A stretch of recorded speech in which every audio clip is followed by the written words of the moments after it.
Hi everyone, and welcome to episode number 144 of the Karen Knits podcast. My name is Karen, and I'm coming to you from South Central Pennsylvania, where I live, where I work, where I knit, and get into all kinds of other crafting shenanigans. I'm so happy to have you here with me today. It is Saturday, January 14th, 2023, and it's a cold, cloudy, dreary day here today. It feels like snow. There isn't any, but it feels like it. So I'm happy to be back inside now where I can stay put for the rest of the day. So if you're a new viewer, thank you so much for popping by and checking me out. I hope you're happy here and enjoy it. If you're a returning viewer, thank you so much for coming back for another week to see what I've been up to. I'm so happy to have all of you here with me today. So on to what I've done this week. I've been busy getting a couple things blocked. First thing is my twists and turns shawl. It is blocked and I love it. It's really hard to show it off on camera because it's so much. But I thoroughly enjoyed working on this project. Took me a while to finish it. A lot of people were finished in the end of October. I finished in January. Oh well. So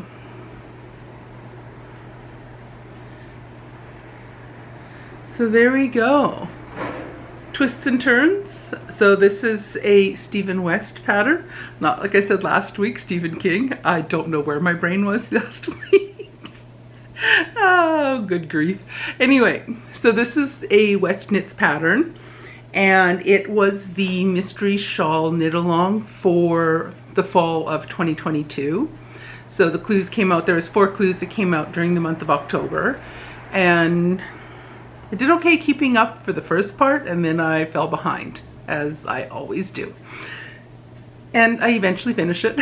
So it was knit using Whole Super Soft, and I used 3 colors. And I do not recall the names of them right now. But there was a teal blue, a light blue, and the gray. And it was an enjoyable knit. I really had fun working on this project. And I'm very happy to have it blocked and all done. So the other thing I have blocking right now, it's still laid out on the dining room table on blocking mats, is my Advent scarf. I finished that right around Christmas, and I threatened to get it blocked quickly. It took me about 3 weeks to get it blocked, or get around to blocking it. So that's blocking right now, and it'll be dry by the end of the day today. So I'll probably take it off the boards and unpin it today after I'm done filming this afternoon. So 2 projects all blocked and good.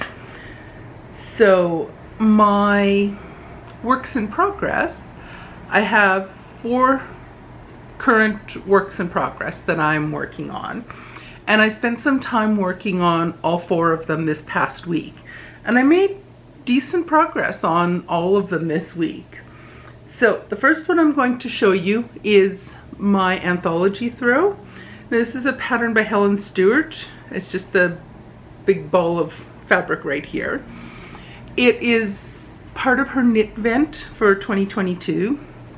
It was, I think, the first pattern that came out with knit vent, and it's designed to be used, or it's designed to be knit using a whole bunch of mini skeins.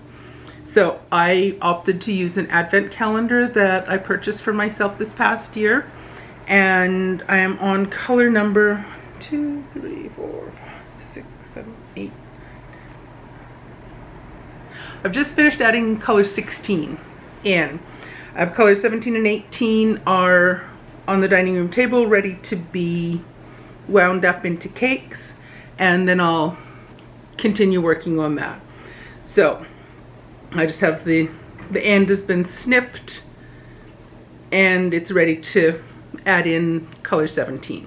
So here's where I am now. I started with the red, and there are all the colors as they came out in the advent calendar. And I am really loving working on this project. It is so much fun. It's a nice, straightforward, simple knit, and I'm all for that. Since last week, I finished color 15 and started and finished color 16. So I was partway through, I believe, doing the eyelet round when I saw you last week. So I've added the rest of color 15 and all of 16. So hopefully next week I'll have at least 2 more colors added on here, if not more. We shall see. So that's my Anthology throw by Helen Stewart. And the advent calendar, I don't think I mentioned that. The advent calendar I used for that is by Orlando Fiber Arts. And I thoroughly enjoyed working through that advent calendar, or am thoroughly enjoying working through it. I loved all the yarn that came in that set. So I'm looking forward to adding the rest of the colors, 17 through 24. And I will run out of yarn. I'm finding the 20-gram little mini skeins is not enough to do as many rounds as she suggests on the pattern. So I am going to run short. So what I'm contemplating doing, someone had suggested, and this is a fantastic suggestion, to use the full skein that came in on Christmas Day from the same advent calendar, and use part of that to do the last part of this, the wrap or the throw. And I think it's a fantastic idea. What I'm going to do is when I get to the end, or close to the end of color 24, I will see how many rounds I have left to do, and I'll have a rough idea of how many ounces or how many grams it takes to go all the way around. By the time I get to color 24, I'll be up to the maximum number of stitches on there, which is over 1,100 stitches in the round. Right now it's 500 and something, 570 odd stitches per round. So it takes a while to go all the way around the circle. But it's a fun knit. I thoroughly am enjoying it.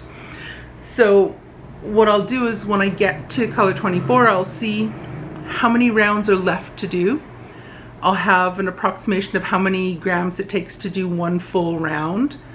And as long as it'll take less than 50 grams to do the last few rounds on the throw, I think what I'll do is I will take the full skein, the 100-gram skein, divide it in half. Then I'll have half of it, to 50-gram ball, to use towards making a pair of socks. And I'll have the other 50 grams to finish off my throw. That's the plan right now. We'll see how that works out. So that's my Anthology throw and the plans for the rest of that. It's still going to take me several more weeks to finish it, probably, because I still have 8 more colors to add in, 7 or 8 more colors to add in. So it's going to take a while to finish it, and I'm fine with that. Like I say, I'm still thoroughly enjoying working on it.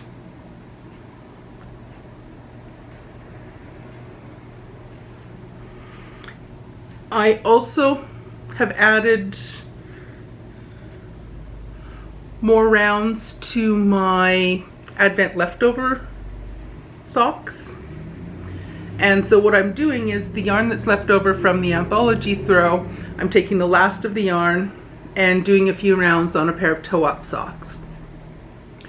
I'm not quite done adding, was it color 16? Is that what I said it was? Color 16. I'm not quite finished adding that. It's still going to be another couple rounds.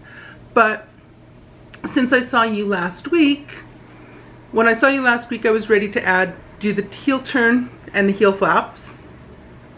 So I finished those, and I've added two colors plus a little bit of colors 16. So I've done 14, 15, and 16 have been added on here.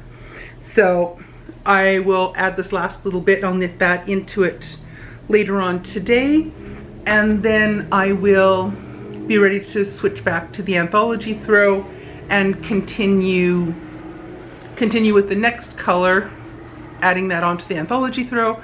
Then when I'm done adding color 17, I'll take the last little, it's usually about a little less than 3 grams that's left that go into the socks.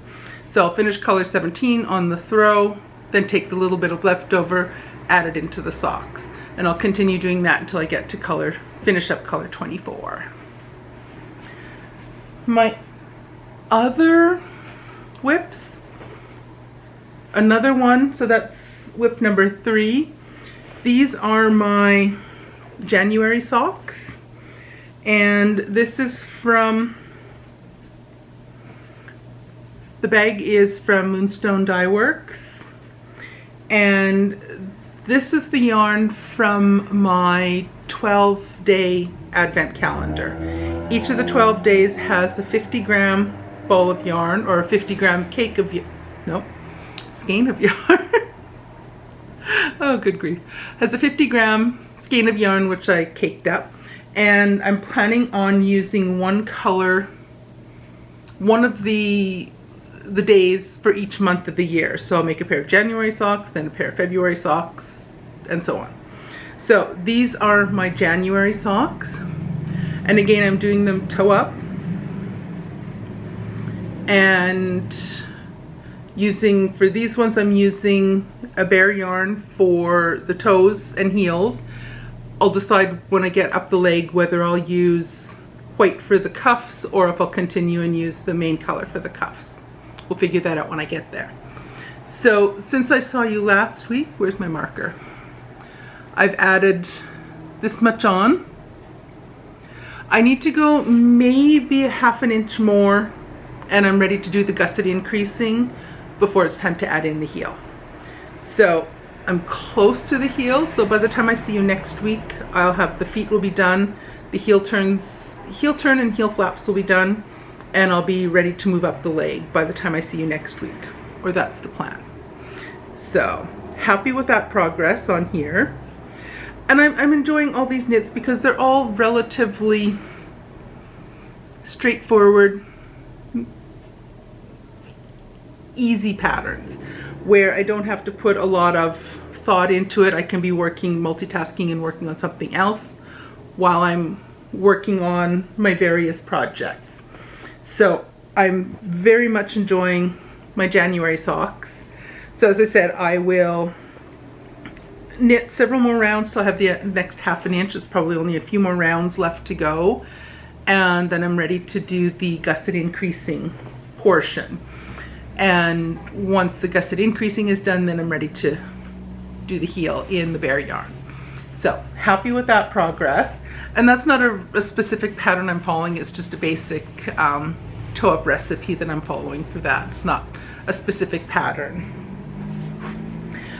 My final whip, it's been a really productive week for me, is in my Field Supply, I think this is a town bag. Anyway, it houses my Rachel top. This is a pattern by Veronica Joby. All the pattern information will be down below.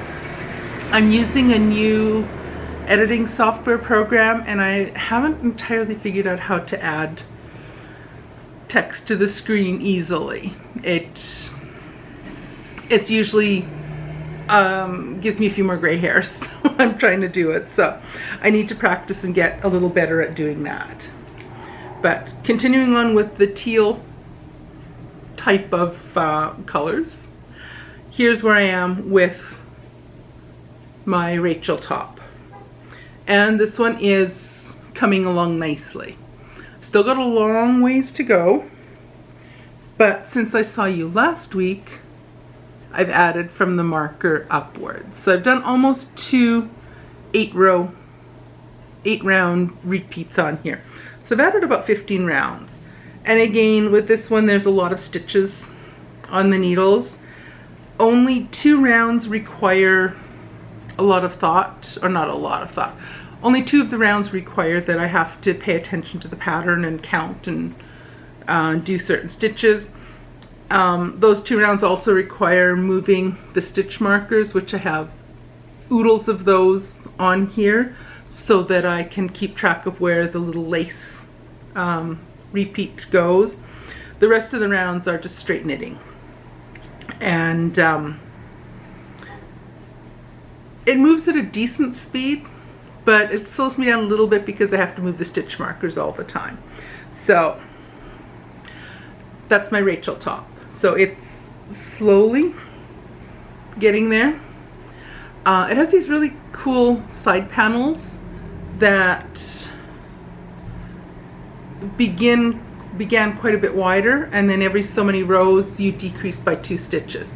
So I will continue here until I think I'm down to 1 or 3 stitches on here, and I've completed this long tapering triangle for the shaping going down from the armpit all the way down to the waist or the hip. So once we get there, I'll see how it fits or how it looks lengthwise and decide whether I want to continue doing it straight for a little while before I split for the front and back. But I'm a little ways away from doing that. I still have, how many stitches are there? 2, 4. So I still have 12 stitches, I think, in the middle here. 2, 4, 13, can't count. So 13 stitches on each of the sides. So it's still going to take me, it's quite a few more rounds before I'm ready to separate for the front and back. But it's coming along nicely, and I'm very happy with my progress on that. So I'm hoping to get a goodly amount done on that one this week as well. So you can tell I'm really hoping to get a goodly amount of progress done on all 4 of my whips again this week. I'd love to cast on something new, but I really do want to get some of these projects done. So I'm going to refrain from starting anything new until most of these are finished. I'd like to get all but one complete so that I can get a little bit closer to being a monogamous knitter. I doubt that I'll ever completely be a monogamous knitter, but we shall see. And what else was I going to tell you? So school started up again this past Monday, and classes are going well. All of my classes this semester are online, so I'm not having to head into campus on a regular basis. I'm just monitoring my classes and interacting with my classes off and on all week. So that has freed up a little bit more time for me to do other work-related things and a bit of knitting. So that's fun. And I forgot to tell you guys last week, I saw my colleague from work and was finally able to give her the wonky wiener dog. And she loves him. She thought he was just the most adorable thing. So I asked her if she was going to show it to her little wiener dog. And she's like, no, because he'll think it's a chew toy and think it's for him. So I thought, okay, that's fair enough. So she said, I know exactly where I want to put him. I want to put him on, I've got on a bookshelf. She has some pictures of her dogs and previous dogs, and she was going to put him up on the bookshelf. So she got home, put him up there, and she was sitting there, and she heard this noise, and she turned and looked, and there was her little wiener dog staring up at Wonky Wiener Dog and crying. He wanted the wiener dog. So my colleague said, okay, that's not going to work because he wants it as a toy, and he's not getting it as a toy. So she took the little wiener dog upstairs, and now he lives on her bed. The dog isn't able to get upstairs. He's, as she calls him, a para-pup. He's had a couple surgeries on his back, and his hind end is paralyzed. So he's unable to do stairs. He has a little cart that attaches. He only uses that once in a while. In general, he just scoots around the apartment or around their home. And he's fine he gets around the main floor of their home easily, no troubles, as is. He's adjusted really well to not having the use of his hind legs. He's such a cute little dog. And anyway, so he's not able to get upstairs. So he has his bed, everything is on the main floor, and he sleeps down there every night. And so the wonky wiener dog is safe and won't get chewed up by her little dog. So I guess it passed approval from both of them. He wanted the dog, or he wanted the toy, and she loved the toy. So it was worth the time and effort and work that went into making the little guy. He was tedious to make because so many fiddly little parts, but he turned out adorable, wonky, very wonky, but adorable. So I'm very glad she loved the guy. So, and that she sent me a picture of him sitting with all of her pillows and everything on her bed. So it was really cute. So I was really happy that she liked him, wonky as he is. So other than that, not an awful lot is new around here. The weather's been winter-ish temperature-wise. It's been a bit on the cooler side this past week, but that's fine because it is the middle of winter and it's nice for sweaters and hand knit socks and all that good stuff. But otherwise, not an awful lot else. I should get going. I'm going to be chit-chatting with a friend of mine on the phone about a half an hour. We haven't talked since before Christmas, so it'll probably be a nice long chat. I think what I'll do is I will get on the treadmill and talk and listen while I'm doing my walk on the treadmill, or as my mom and I like to call it, the dreadmill.